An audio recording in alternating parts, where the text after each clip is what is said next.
स्वाध्याय इयत्ता 10वी, विषय राज्यशास्त्र, पाठ 5वा, भारतीय लोकशाही समोरील आव्हाने.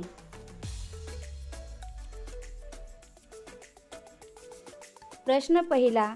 दिलेल्या पर्यायांपैकी योग्य पर्याय निवडून विधाने पूर्ण करा. 1. लोकशाहीमध्ये रिकामी जागा निवडणुकीत सामील होऊन सत्तेत प्रवेश करतात. अ. राजकीय पक्ष, ब. न्यायालये, क. सामाजिक संस्था, ड. वरीलपैकी नाही. लोकशाहीमध्ये राजकीय पक्ष निवडणुकीत सामील होऊन सत्तेत प्रवेश करतात. 2. जगातील सर्वच लोकशाही राष्ट्रांपुढील मोठे आव्हान म्हणजे रिकामी जागा. अ. धार्मिक संघर्ष, ब. नक्षलवादी कारवाया, क. लोकशाहीची पाळेमुळे आणखी खोलवर नेणे, ड. गुंडागिरीला महत्त्व. जगातील सर्वच लोकशाही राष्ट्रांपुढील मोठे आव्हान म्हणजे लोकशाहीची पाळेमुळे आणखी खोलवर नेणे. प्रश्न दुसरा. पुढील विधाने चूक की बरोबर ते सकारण स्पष्ट करा.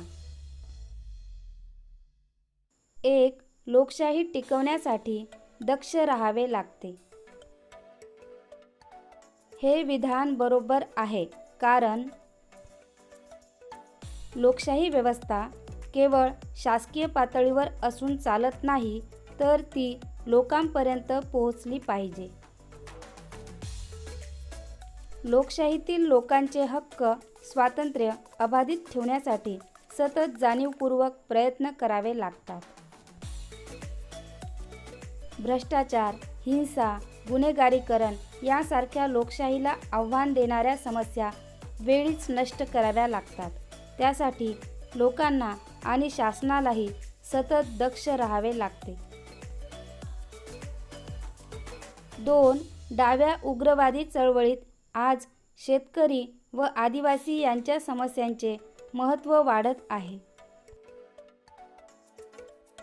हे विधान चूक आहे, कारण जमीनदारांनी शेतकरी आणि आदिवासी यांच्या जमिनी बळकावल्या.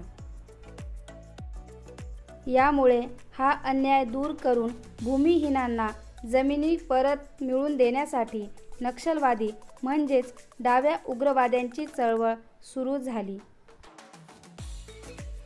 परंतु मूळ उद्देश बाजूला पडून ही चळवळ सरकारविरोधात हिंसक कारवाया करू लागली, पोलिसांवर हल्ले करू लागली.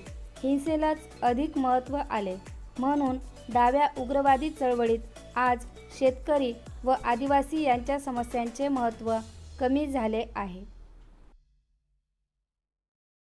3. निवडणुकीतील भ्रष्टाचारामुळे लोकांचा लोकशाही प्रक्रियेवरचा विश्वास उडू शकतो. हे विधान बरोबर आहे, कारण लोकशाही मजबूत बनण्यासाठी न्याय व खुल्या वातावरणात निवडणुका होणे आवश्यक असते. परंतु काही वेळा निवडणूक प्रक्रियेत मोठा भ्रष्टाचार होतो. बनावट मतदान होणे, मतदानासाठी पैसे वा वस्तूंचे वाटप होणे, मतदार व मतपेट्या पळवून नेणे असे प्रकार वाढत जातात. त्यामुळे लोकांचा लोकशाही प्रक्रियेवरचा विश्वास उडू शकतो. प्रश्न तिसरा. टिपा लिहा. 1. डावे उग्रवादी. भूमिहीन शेतकरी, आदिवासी यांच्यावर जमीनदारांकडून होणारा अन्याय दूर करण्यासाठी आणि त्यांच्याकडील जमिनी बळकावण्यासाठी पश्चिम बंगाल राज्यात नक्षलवादी चळवळ सुरू झाली. या चळवळीवर मार्क्सवादाचा प्रभाव असल्याने त्यांना डाव्या विचारसरणीचे म्हणून संबोधले जाते. सुरुवातीच्या उद्दिष्टांपासून भरकटत जाऊन ही चळवळ आता उग्रवादी बनली आहे. शेतकरी आदिवासी यांना न्याय देण्याऐवजी ही चळवळ सरकारला हिंसक पद्धतीने विरोध करीत आहे. राजकीय नेते, पोलीस, लष्कर यांच्यावर सशस्त्र हल्ले केले जात आहेत.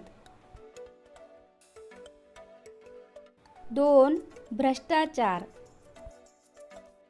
कायद्यानुसार वाजवीपेक्षा अधिक पैसे घेणे, दुसऱ्यांना नाडणे याला भ्रष्टाचार असे म्हणतात. भ्रष्टाचार केवळ आर्थिक स्वरूपाचाच असतो असे नाही, तर सामाजिक, राजकीय, धार्मिक, सरकारी पातळीवर असा सर्वत्र होत असतो. अधिकारांचा गैरवापर हाही भ्रष्टाचारच असतो. निवडणुकीतील गैरप्रकार, लाच देणे वा स्वीकारणे, मालाची साठवणूक करून अधिक किमतीला विकणे हे सर्व प्रकार भ्रष्टाचाराचेच. भारतात सार्वजनिक आणि खाजगी क्षेत्रात भ्रष्टाचार ही मोठी समस्या बनलेली आहे. वाढत्या भ्रष्टाचारामुळे लोकशाहीवरील लोकांचा विश्वास उडू शकतो. प्रश्न 4. खालील प्रश्नांची थोडक्यात उत्तरे लिहा. 1. भारतात लोकशाहीच्या यशासाठी कोणत्या बाबी आवश्यक आहेत? भारतात लोकशाहीच्या यशासाठी पुढील बाबी आवश्यक आहेत.